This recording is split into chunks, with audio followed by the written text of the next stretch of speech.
Praise the Lord.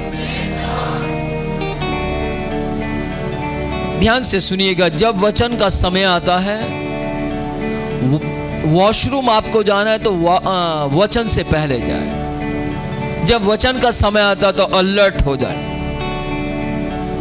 हमारे देश के अंदर जब जनगणमन है ना, राष्ट्रीय गीत गाया जाता है तो क्या होता है? जनगणमन अधिनायक जय है। जब इसको गाया जाता तो सब अटेंशन हो जाता है। पर कई ऐसे भी हैं जो नहीं होते। क्यों मालूम? उनको नॉलेज नहीं है उसकी।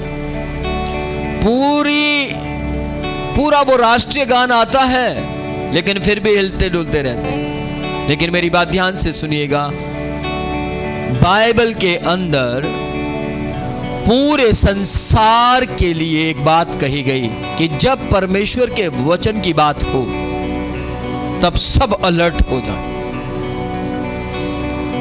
राष्ट्रीय गान केवल हमारे इंडिया के लिए है, बाकी कंट्रीज में नहीं किया जाता और हमें उसे रिस्पेक्ट देनी चाहिए, आदर देना चाहिए।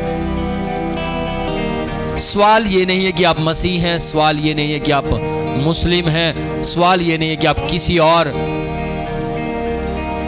बैकग्राउंड से हैं, लेकिन आपको अपने हिंदुस्तान की सभ्यता के मुताबिक चलना चाहिए।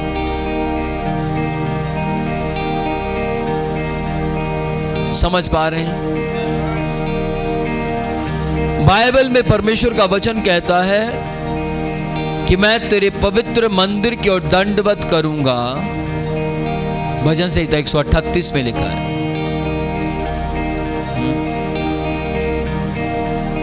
तेरे पवित्र मंदिर की ओर दंडवत करूंगा क्योंकि तूने अपने बड़े नाम से अधिक वचन को आदर दिया। किसने दिया? परमेश्वर ने।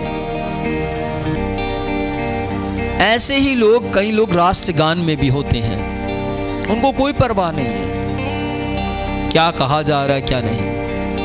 लेकिन ध्यान से सुनिएगा, आपको मालूम है जब हम वचन को आदर नहीं देते, सम्मान नहीं देते, तो हम डायरेक्ट परमेश्वर से फाइट कर रहे हैं। किससे फाइट कर रहे हैं? हमारे भविष्य ब्लेस्ड नहीं हो सकते। आप घंटों अंगीकार कीजिए, चिल्लाकर बोलिए यीशु मेरा है, लेकिन यदि आप वचन का आदर नहीं करते तो आशीषें आपके जीवन से चली जाएंगी। मुझे याद है जब मैं वचन सुना करता था और मेरा पास्टर सुनाया करता था, तो मैंने कई घंटे वॉशरूम ना जाकर समय व्यतीत किया है। क्यों? वचन चल रहा है।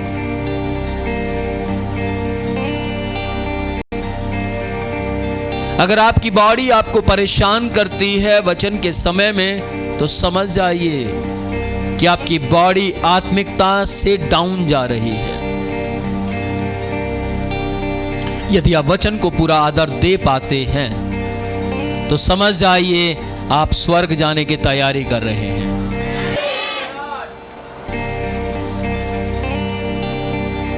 जब चंगाई की बात आती है, आप देखिए वीडियोस के अंदर यूट्यूब पर सबसे ज्यादा व्यू कहां आते हैं? जहां दुष्ट आत्माएं खेल रही हो, जहां चंगाइयां हो रही हो, हां या ना। लेकिन जहां वचन का डाला जाए तो वहां पर व्यूज थोड़े कम हो जाते हैं, उनसे कम हो जाते हैं। मालूम क्यों? क्योंकि शैतान भी चाहता है कि वचन से लोगों का ध्यान हटे। लेकिन आपका वचन पे ध्यान ज्यादा होना चाहिए। यीशु ने जिस वक्त शैतान के साथ युद्ध लड़ा, जिस वक्त यीशु ने शैतान के द्वारा लाई हुई परीक्षा को मुंह तोड़ जवाब दिया, उस वक्त यीशु ने केवल वचन के तलवार को चलाया और शैतान कांप गया, डर गया। मालूम क्यों? क्योंकि यीशु वचन बोल रहे थे। बिना वचन के यीशु क्षमा नहीं कर सकते थे। बिना वचन के यीशु ने ना तो क्षमा किया, और बिना वचन के ना यीशु का जन्म हुआ, और बिना वचन के ना यीशु मुर्दों में से जिंदा हुए। आज याद रखिएगा, बिना वचन के ना तो आप विश्वासी हैं, बिना वचन के ना आपने उद्धार पाया है, बिना वचन के ना आपके लिए कोई यीशु आएगा। जो कुछ भी होगा वो वचन से होगा। Praise the Lord. यदि आप कहते हैं वचन पढ़ने का मेरे पास समय नहीं है, यदि आप कहते हैं वचन याद करने का मेरे पास समय नहीं है, तो याद रखिएगा यीशु के पास भी आपको ब्लेस्ड करने का समय नहीं है। यीशु के पास भी आपको छुटकारा देने का वक्त नहीं है। प्रभु यीशु ने कहा, जहां जहां तुम जाओगे मेरे दूत तुम्हारी रक्षा करेंगे, मेरे स्वर्गदूत तुम्हें प्रोटेक्शन देंगे, लेकिन उसको देंगे जिसकी अंतड़ियों के अंदर, जिसकी आंत के अंदर, जिसके हृदय के अंदर और जिसके मन के अंदर वचन रहता है।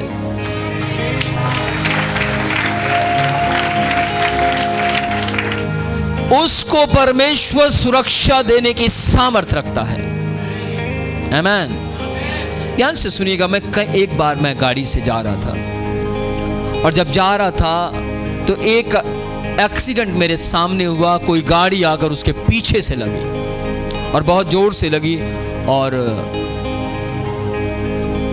जिस गाड़ी में लगी थी उस गाड़ी के ऊपर क्रॉस लगा हुआ था। मैं नीचे उतर कर उनसे मिला, रे ये क्या हुआ? उनके बहुत चोटें लगी। उनके लिए जो मुझे करना चाहिए तो वो मैंने किया, एम्बुलेंस मंगवाई, उनको गाड़ी में भेज दिया। लेकिन उसके बाद जब मैं गाड़ी में जा रहा था तो मेरे दिमाग में ख्यालात आने लगा, मैं तो बिल्कुल ठीक ठाक चल रहा हूं, मान लो मेरी गाड़ी के पीछे भी कोई आकर टक्कर मार दे तो प्रभु क्या होगा? प्रभु ने बोला, नहीं, कुछ नहीं होगा, क्योंकि तुझ में मेरा वचन पाया जाता है। मैंने तुझे आगे पीछे से घेर रखा है।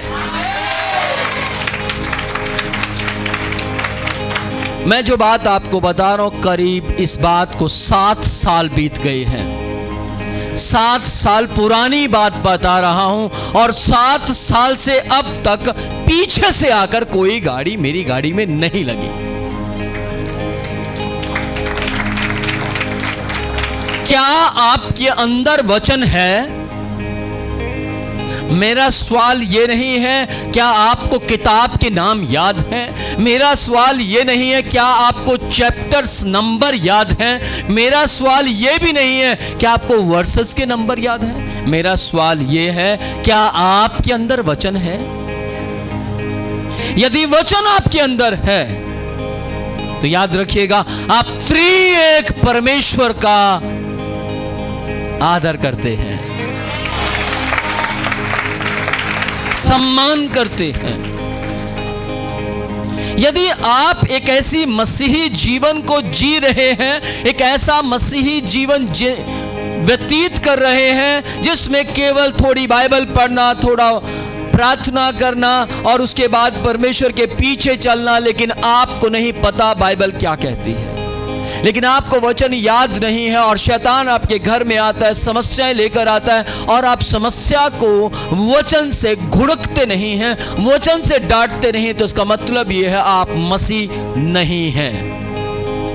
लेकिन यदि आप वचन के मुताबिक जीवन जी रहे हैं और आप वचन से कुछ भी बोलते हैं, वो काम करता है, और आप अपने जीवन के अंदर शैतान को हराते हुए देख रहे हैं, आप आगे आराम से बढ़ रहे हैं, तो समझ जाइए आप वे मसीह हैं जिनके घरों में यीशु का लहू रहता है। आमीन। Praise the Lord.